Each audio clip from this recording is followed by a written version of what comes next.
Hello, great to have you with us. Welcome back to this module looking at the relational principles of a team. Last time, based on Philippians 2 verses 1 to 4, we began looking at a second principle, which was selfless unity. We noted the first practical key in building unity was working together. And we looked at some key words in doing so: diversity and harmony. Let's continue looking at some words describing how to work together. Synergy.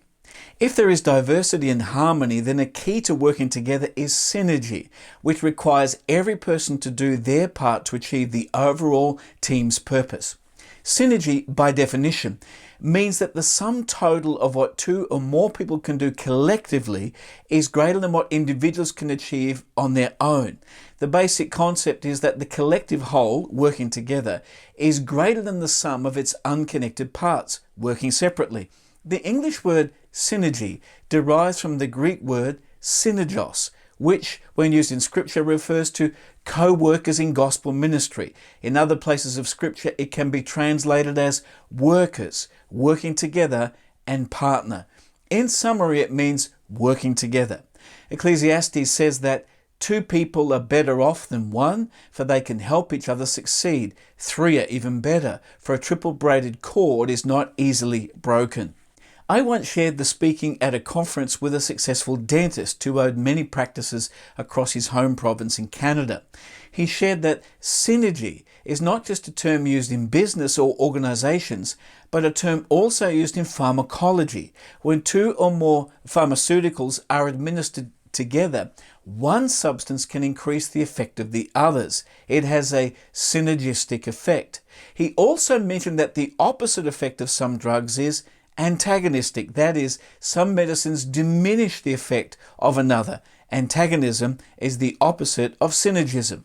The difference between synergistic and the antagonistic effect of some pharmaceuticals made me think of teams. And we have to ask ourselves, am I working together with others in such a way that increases the team's overall effectiveness? Or am I having an antagonistic effect on the team in that it minimizes its overall effectiveness? It is vital that we work together synergistically to accomplish the team's purpose. Vocabulary. If there is diversity, harmony, and synergy, then working together is also expressed through the way a team talks. A unified team working together has a unique vocabulary in the way it communicates. Rather than the singular I, the language of the team is we. Instead of saying them, an active team member says us. In the place of the exclusive my vision, a true team player would say the inclusive our vision. A disastrous example of a team speaking with a disunified voice is that of the 12 men Moses sent out to explore and do reconnaissance on the land of Canaan. The chosen team of 12 leaders all saw the same things, but their reports back to the leadership were anything but the same. 10 of the explorers agreed on the beauty and the fruitfulness of the land, but they were intimidated by the stature of the people and the fortifications of their cities. Caleb and Joshua, however, joined their voices in urging the people to immediately take the land, because from their perspective it was conquerable, and, they later added, the Lord was with them, therefore there was no need to be afraid or overawed.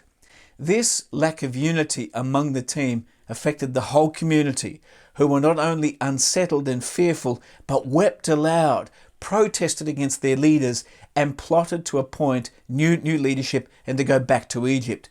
Consequently, the whole generation were forbidden from entering the promised land, with the exception of Joshua and Caleb. Because the team did not have unity in their vocabulary, the whole generation failed to inherit its destiny.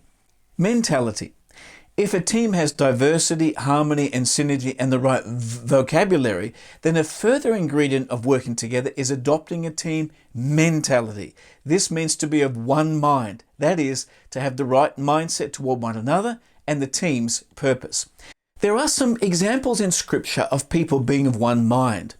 After the men of the Gibeonite city of Gibeah vilely and viciously raped and abused a Levite's concubine, acts which led to her death, men from the other 11 tribes united as one man and assembled in the presence of the Lord at Mizpah.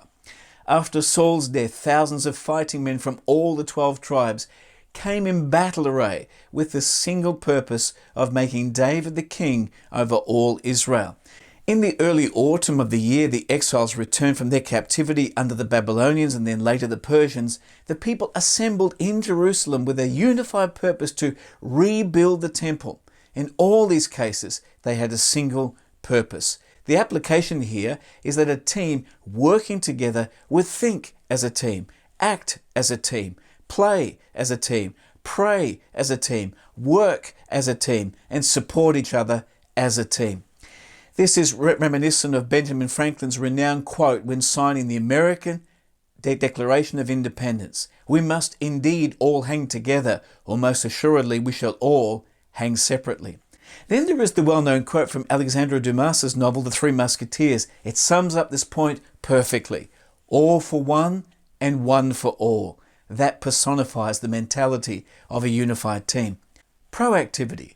So if a team has diversity, harmony and synergy, the right vocabulary and mentality, there are strong indications that the team is proactive in fostering unity.